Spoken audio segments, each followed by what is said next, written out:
amalan kita bawa ke akhirat. Jadi dunia ini dikatakan ad-dunya adalah satu tempat persinggahan kita untuk menambahkan amal. Dunia ini tempat kita bercocok tanam untuk kita menambahkan amal. Dunia ini tempat kita berladang, kata para alim ulama, untuk kita tuai besok di akhirat dunia ini. Ya, sebab itu sabda Nabi Muhammad sallallahu alaihi wasallam yang mengatakan bahawa dunia ini penjara bagi orang mukmin, syurga bagi orang kafir. Ya, dunia ini penjara bagi orang mukmin dan syurga bagi orang kafir. Kenapa dikatakan penjara bagi orang mukmin? Kerana kita di dunia ini ada hukum hakamnya, ada undang-undangnya yang Allah telah turunkan dan diwahyukan kepada Rasulullah sallallahu alaihi wasallam, Nabi kita Nabi Muhammad. Peraturan-peraturan itu ataupun undang-undang itu termasuk di dalam ajaran Islam, dan dia mengandungi 5 hukum, yaitu hukum wajib, hukum haram, hukum sunat, hukum makruh, hukum harus. Itulah peraturan-peraturan dari Allah yang telah Allah sampaikan melalui malaikat Jibril kepada Nabi Muhammad SAW, kemudian ditafsirkan pula oleh para sahabat dan para ahli ulama, dan sampailah pada kita hari ini bahawa di dunia ini ada undang-undangnya. Kalau kita muslim, kalau kita yakin kepada Allah, beriman kepada Allah dan hari akhirat, dunia ini ada undang-undangnya, peraturan-peraturannya. Kita tidak boleh melakukan perkara-perkara yang dilarang. Apa dia? Seperti meminum khamar, arak, dilarang, tak boleh. Ya, berzina tidak boleh, dilarang, haram. Berjudi tidak boleh, dilarang, haram. Membuka aurat tidak boleh, dilarang, haram. Mata tak boleh melihat aurat wanita, tak boleh, hukumnya haram. Jadi artinya dunia ini ibarat penjara bagi orang mukmin. Kita terhad, kita tak boleh bebas seperti orang-orang kafir, orang-orang barat yang tidak ada hala tuju. Mereka ada pedoman, mereka ada tamadun, tapi mereka tidak ada hala tuju. Mereka tidak ada satu tempat untuk belajar bagaimanakah hukum hakam yang sebenarnya. Mereka ada kitab, mereka percaya dengan kitab mereka, yang mana kitab mereka ini asalnya juga daripada Allah Subhanahu Wa Taala, yaitu kitab Injil. Tetapi telah diubah Injil itu, diubah oleh mereka juga. Datang mereka punya kira seperti orang alim mereka, sampai ke tangan mereka, diubah kitab Injil itu, macam-macam nama, Barnabas dan macam-macam lah, saya pun tidak ingat. Tetapi undang-undang itu sudah diubah. Undang-undang yang datang daripada Allah, peraturan-peraturan dari Allah sudah diubah menggunakan akal mereka sendiri. Akhirnya mereka rosak binasa, porak-poranda, huru-hara, sebab mereka tidak berpedoman apa yang Allah turunkan, ya, daripada Allah, kemudian mewahyukan kepada Muhammad sallallahu alaihi wasallam. Sebab itu dikatakan ad-dunya sijin, penjara bagi orang Islam. Al-jannatul kafirin, surga bagi orang kafir. Surga orang-orang kafir, mereka bebas, ya, setengah-setengah tempat di barat itu, laki-laki dan perempuan boleh berjumpa, boleh seperti orang sudah kahwin walaupun tidak ada nikah, dibenarkan. Yang penting tidak ada paksaan dan tidak ada rogol. Kalau ada rogol dituntut, dibawa ke mahkamah. Tidak ada rogol, suka sama suka, I love you, you love me. Okey, senang. Mereka tidak ada undang-undang yang menyekat mereka. Cuma mereka ada undang-undang dunia, itu saja. Undang-undang dunia dilarang merogol, tangkap, dilarang mencuri, tangkap. Alhamdulillah, ada setengah undang-undang dunia selari dengan undang-undang agama kita. Tapi itulah dikatakan dunia ini ibarat penjara bagi orang mukmin, tetapi syurga bagi orang kafir. Tetapi ingat, walaupun penjara cuma sebentar saja kita di dunia ini. Orang kafir hiduplah mereka sepuas-puasnya, sebebas-bebasnya, tapi mereka hidup tidak lama. Tidak lama. Paling lama 120 tahun, paling lama meninggal dunia. Orang Islam kalau mereka beriman sungguh-sungguh kepada Allah, bertakwa kepada Allah, mereka akan kekal abadi di syurga kelak yang tidak pandai mati-mati.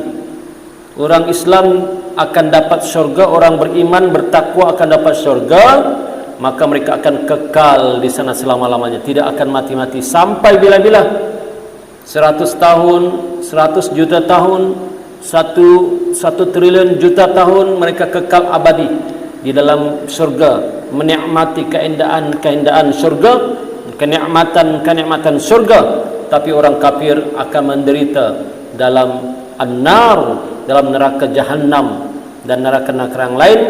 Mereka pun tidak mati, mereka disiksa selama-lamanya, mereka dibakar selama-lamanya. Tidak ada ketenangan sedikit pun, tidak ada kebahagiaan sedikit pun, tidak ada rasa senang sedikit pun orang-orang ahli neraka itu. Na'udzubillahi min zalik.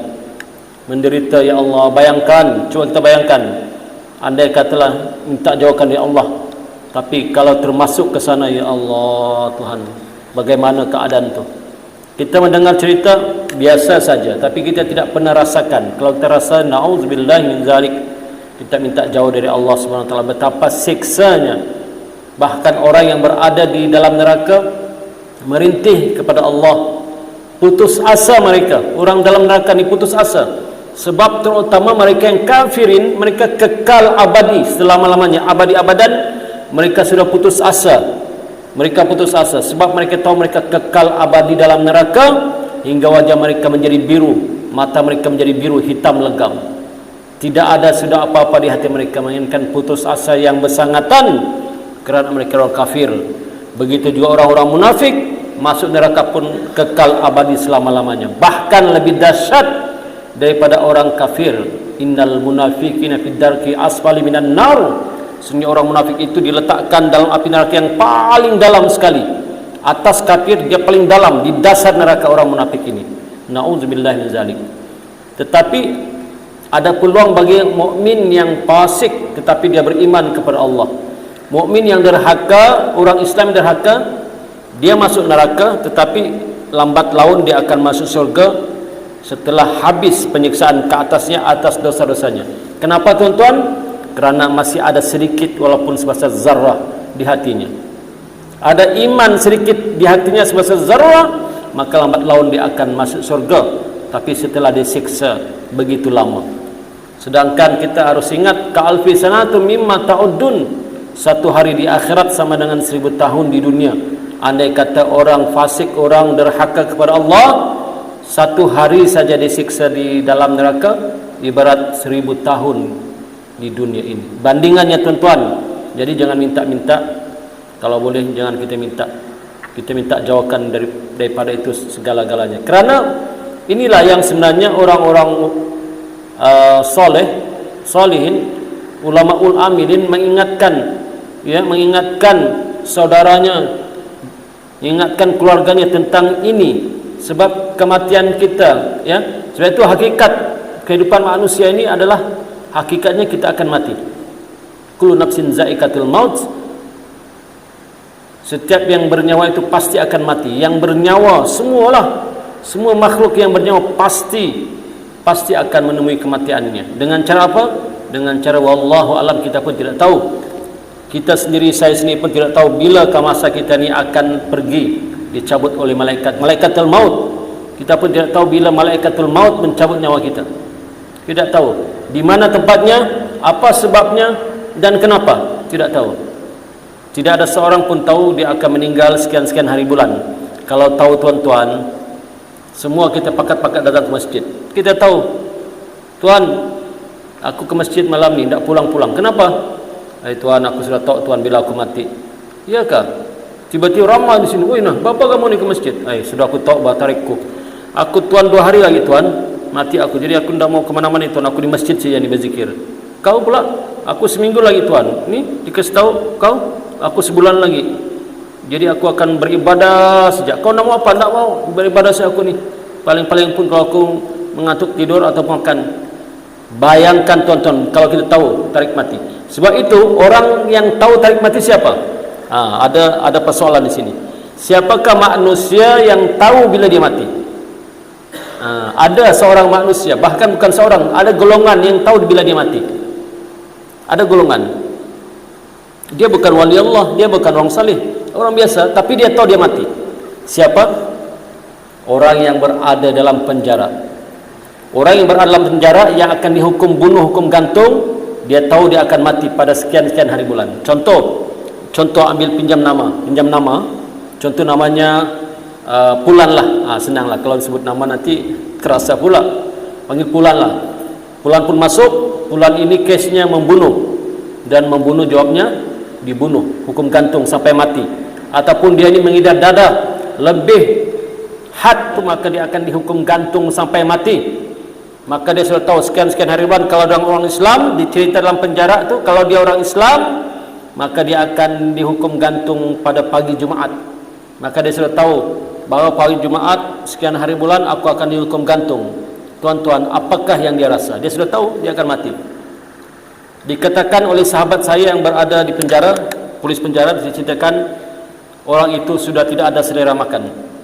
Seminggu lagi lamanya untuk dia dihukum gantung sampai mati, sudah tidak ada selera makan. Dia hantar makanan tidak dimakan. Paling-paling pun air saja diminumnya sedikit. Kenapa? Dia tahu dia akan mati. Satu, kemudian dia takut bagaimana kematian itu. Sebab itu datanglah ustaz-ustaz di sana buat kuliah.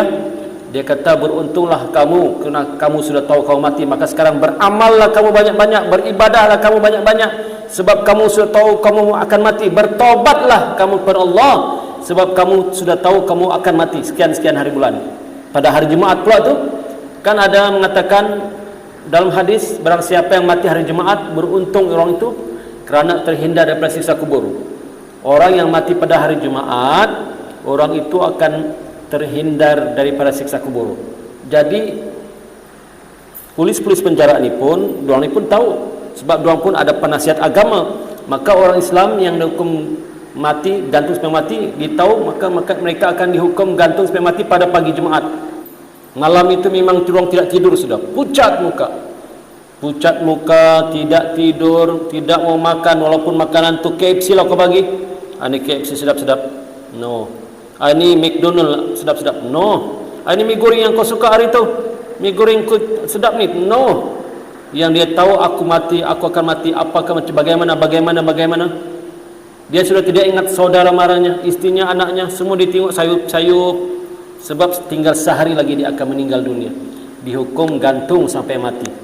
Kata kawan saya yang bertugas di penjara, ketika sudah mahu untuk ke tali gantung, diorang pegang yang mau dihukum gantung ini, badannya sudah sejuk, menggeletar badannya sejuk. Maka ditutuplah kepalanya dengan kain supaya tidak dinampak, kemudian digantung sampai mati. Maka mati baiklah dia. Sebab kalau dia sempat bertobat sungguh-sungguh dalam penjara, mati baiklah dia. Kalau bertobat sungguh-sungguh. Ini kita ceritakan untuk bandingan, pahaman. Kalau kita tahulah kita ni akan mati, kan? Sebab itu kata Nabi, orang yang paling cerdik adalah orang yang paling banyak ingat mati. Kenapa? Kerana dia akan membuat persiapan apakah yang dia bawa nanti ketika dia masuk ke alam barzah. Apa dia bawa? Sembahyang dia cek, sembahyangku cukup kali waktu, alhamdulillah cukup. Sembahyang sunatku cukupkah? Alhamdulillah aku sembahyang sunat juga. Zikirku adakah? Ada. Baca Quran adakah? Ada. Bersedekah di masjid adakah? Ada. Alhamdulillah. Berbuat baik kepada orang tua adakah? Ada. Kemudian cek pula dia punya kejahatan. Aku pernahkah memfitnah orang? Alhamdulillah tidak pernah. Aku pernahkah menyakiti hati orang? Tiba-tiba dia terdiam. Pernah dia menyakiti hati orang. Maka dia kena minta maaf sebelum dia mati. Dia kena minta maaf sebelum dia mati. Kalau dia pernah menyakiti hati orang, tiba-tiba orang itu pula sudah meninggal juga, macam mana? Dulu dia pernah menyakitkan hati orang. Contohlah untuk kita mudah faham, begini, sewaktu orang itu masih hidup, dia suka buruk-burukan orang itu, macam-macam lah. Tiba-tiba ketika dia tahu, dia sedar, sudah bertobat, dia ingin minta maaf, tiba-tiba orang itu sudah mati, meninggal dunia, yang kawan yang pernah disakitinya. Ataupun untuk mudah faham lagi, senang kita cerita, kalau dia dulu pernah berhutang, ini senanglah. Dia dulu pernah berhutang 100 ringgit pada sahabatnya, dia janji akan bayar. Tetapi ketika dia sudah sedar dan dia pun ada duit, dia pun pergilah ke rumah sahabatnya itu untuk membayar hutang 100 ringgit, tapi sahabatnya itu sudah meninggal dunia. Apa perlu kita buat? Kata para alim ulama, kalau orang itu yang kita berhutang padanya sudah meninggal dunia, maka serahkanlah bayaran hutang itu kepada ahli keluarganya.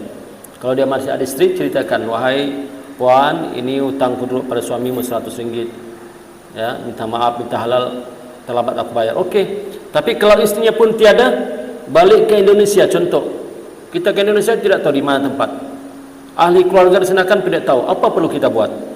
Ada solusi juga, kata ulama. Kata ulama, kalau orang itu sudah tidak kita dapat hubungi, keluarganya ke jirannya tidak dapat dihubungi, tidak tahu di mana dia ini, maka kata para alim ulama dalam kitab Hidayatus Salikin karangan Syekh Abdul Samad Al-Palimbani, dia kata hendaklah kita bertaubat kepada Allah Subhanahu wa taala sungguh-sungguh, kemudian hutang kita RM100 itu dermahkanlah ke tempat-tempat ibadah seperti masjid ka, surau ka, anak yatim ka. Niatkan, ya Allah, aku derma RM100 ini ataupun RM500 ini berserta dengan sampul ni, aku masukkan ke masjid, niatku untuk membayar hutangku kepada si fulan yang telah meninggal dunia, yang tidak dapat aku hubungi. Maka dia pun datang ke masjid senyap, dia ambil sampul, masukkan RM500, masuk dalam.